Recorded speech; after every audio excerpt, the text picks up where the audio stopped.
Hello there, this is Metroid Prime Trilogy running on the PrimeHack version of Dolphin on the AYN Thor. Okay, so the first thing we're going to want to do is everything in this guide, the credit goes to a Reddit user who goes by the name WarmPath and another Reddit user who goes by InsuranceDry2369. So Mr. Insurance Dry created the APK for the PrimeHack version of Dolphin, and the guide was put together by WarmPath, and he's also provided a Google Drive link which has everything you need with the exception of the Metroid Prime Trilogy file itself, so you'll have to source that in your own terms. So that's this post here is what I'll be referencing, so I'll leave a link to this in the description and then you can follow through at your own pace alongside watching this video. So what I'm going to do is in that post, I'm going to get the Google Drive link, which is just there. So I'm going to download the... You can have the button prompts only, or you can have the full HD UI. I want to go for the full HD UI, so I'm going to download that. There's 2 gigs, so it can take a moment. Obviously, it's all dependent on your connection and things like that. Go back to that Google Drive, and then I also want to get the PrimeHack APK. This shouldn't take too long to download, it's only a relatively small file. Oh, there we go, 21 meg. Shouldn't take a moment for that one.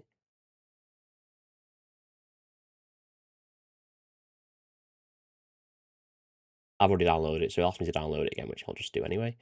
And then finally, so there's these 2 ini files. These are config files for the controls. So I'm just going to be using the Odin version. If you're watching this and you're on a Retroid, then you can use the Retroid version. In terms of setup, that's the only difference between the 2. So I'll get the Odin version and download that. Okay, so all our files are downloaded. So as you can see on the left-hand side here, I've got my button prompt zip file, I've got the config file, I've got the game, and I've got the APK itself. So first we're going to install the APK itself. Once that's done, we're going to open that up. And then first thing, we're going to go straight over to the settings and then Wii input, and then this little settings cog at the side. So what we need to do at this bit is we need to make a dummy profile. And then what this will do is it will set up all the necessary folders where we can just drop the already made config file in. You can do it manually yourself if you want to, but this is the easiest way to do it. So we'll go to buttons. I'll just tap a couple of buttons. There we go. And then if we go up to profiles, drag up this little window and then we'll hit save. And then I'm just going to call this Okay, so this will in the background create the necessary folders. So if I head over to Solid Explorer again, I go to, from my internal memory, if I go to Android, then data, and I'm looking for, where are you? It's org.xion.primehack. So we'll open this up, then into our files folder, our config folder, and there we have profiles, Wiimote, my config, which wouldn't be there if you didn't make that dummy folder. So I'm just going to drag my PrimeHack folder, PrimeHack file over. There we are. So next I want to extract, get off. Next I want to extract our graphics mods. So if we go back to files within that, the PrimeHack folder, we go to load and then textures. Now you can't just drag the zip file in. So what I'm going to do is I have another app here which is called ZIPXTRACT. So I'll leave a link to this in the description. It's just a file extractor. It's very, very handy. I found it works better than the Solid Explorer internal extractor for larger files, because with these texture packs they can have thousands and thousands of different replacement textures. We'll open it up. I'll go to my download folder. We'll select our button prompts and HDUI zip, and if you could drag up from the bottom, and then for my output path, I'm going to select that Android data all the way down to, what was it, org.xion.primehack, files, load, textures, and I'm going to press select and then extract that there. and this will take a moment. I'll come back when it's done.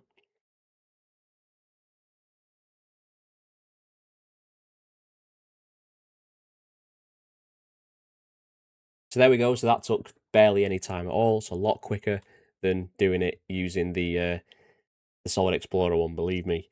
So if we head back, you'll see there we've got that button prompts. We've got all the texture files in here. However, what we need to do is the current root folder is this button prompts and HDUI folder, which we don't want. We want it to read that R3M folder. So we're going to tap onto that, cut it up one level, and then paste it in there. Just give it a little refresh. There we go. And then I can just delete that R3, the button prompts folder. So I believe that we might have to rename this R3M folder if the textures don't load. However, there seems to be some conflicting reports on this. So I'll try it as is for now. However, there will be some little fixes and updates if there are some issues at the end of the video. So we're going through together. Trust me, don't panic. So now that's done, what I'm going to do is I'm going to put my Metroid Prime trilogy. I'm going to move that over to my ROMs folder. I'm just going to move that into my... Is there a PrimeHack folder or... Doesn't appear to be. I'm going to make one. So I'll cancel the clipboard for now. I'm just going to make a PrimeHack folder just so I can keep this one separate from my normal Wii folder. You can just use the regular Wii folder if you want. So I'm just going to create a new folder. I'm going to call this PrimeHack. There we go. And if I head back to my downloads, then just drag it in. There we go. So when you see the icon pop up, you've got hold of it. And then if you hover over a folder until it goes like a nice solid blue and let go, we can move that to there. And there we go, it's in there now. So going back to PrimeHack. So I'm going to first, I want to add the games.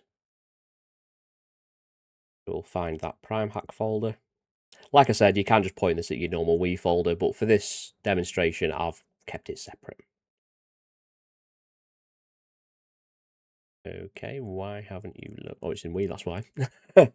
My fault. Okay, so that's added it to my Wii folder.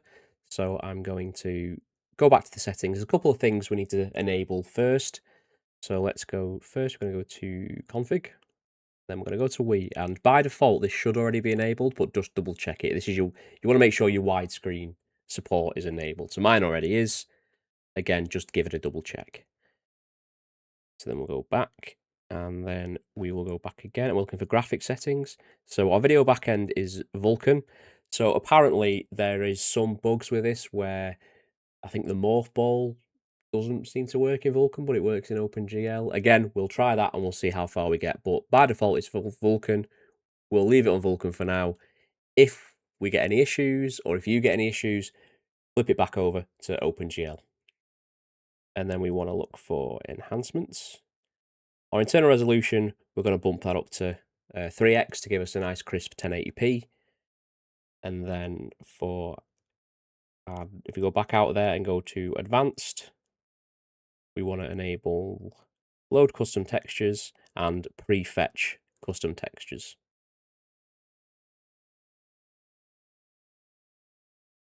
Okay, and we press and hold, go back to the game, press and hold, and then edit the game settings. This will allow us to pick that specific input profile. So go to Wii input, and then if we tap the settings cog, and then profile, and if we just select the PrimeHack profile. So now if we go back here and we play, hopefully, so it says it's loading 0 custom textures, so I believe that might mean it hasn't worked, so we'll address that shortly. So as you can see, we've got these touchscreen controls, which you probably don't want. So the way to get rid of these is if you press your back button, which for those of you who aren't aware is the little arrow underneath your right analog stick. I'm going to go to overlay controls, we'll go to toggle controls, and we'll just toggle them all off. Okay, so I can hear sound, so that's good. Can't see images though. Okay, so I did run into some issues, but I've been able to fix them. So I'll show you what I did first. So as I mentioned earlier, the texture pack, the name has to match the game's ID. So the version I'm using, the ID is R3MEO1. To find out the game's ID, if you head over to PrimeHack, there we go. If you press and hold, then go into, oh, it says at the top there, where it says game properties, R3MEO1. And then what else I did? So Vulkan, the textures went crazy. So I switched to OpenGL. So I went into graphic settings and changed the video backend to OpenGL. I also enabled compile shaders before starting. So it will take a little bit longer to load. However, it seems to work doing it that way. And then in advanced, I left load custom textures enabled, but I disabled prefetch custom textures because the shaders already seem to be doing that. And then that seemed to work. So if I boot it up now,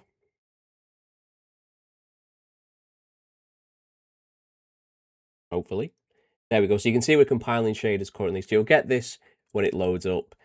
Doesn't take too long.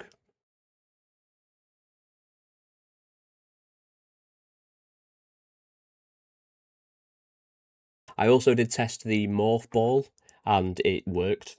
So I'm assuming that whatever fixed the texture issues will also fix whatever issues people are having with the morph ball. There we go. So we can boot it up. We got a nice little PrimeHack custom in there. I've already made a little profile. So we use our right analog stick just to control this cursor. And then I'm just going to select. You'll get this little memory issue. It's fine. You can just skip it. Start the single player on Metroid Prime on normal. And I have a confession to make. I have never played Metroid Prime. Well, tell a lie. I played about 5 minutes of Metroid Prime at Download Festival 2004 when they had a comedy tent that was sponsored by the Nintendo DS, and they had a really cool tribal design. So they were doing like little stick-on tribal tattoos for the kids, and then they had loads of DSs set up where you could play games while some comedians were on, and it was really cool because I'd never played a DS before. So outside of that, 22 years ago when I was about 11, I think I was at the time, 11 or 12. I've never played Metroid Prime, so I think having had a quick blast at this before to make sure it worked, I really it seems pretty cool, and especially with these controls, it definitely feels a lot more natural. I cannot imagine playing this on something like the Wii, because not the biggest fan of the Wii. Although I will say, the Wii has the best version of Resident Evil 4, and that's a hill I'll die on. Not literally, but, you know. Outside of the remake, obviously. The remake's sick, but...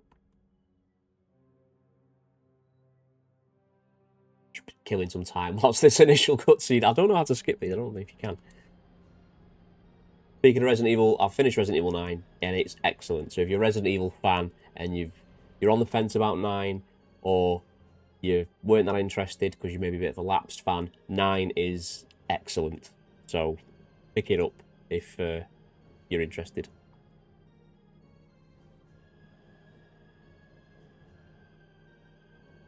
Also, in terms of temperatures, I'm getting around 70 degrees or so. So the fans have kicked up a little bit, but it doesn't sound like a jet engine. So with some tweaking to the smart fan algorithm, you could probably have it run relatively quiet.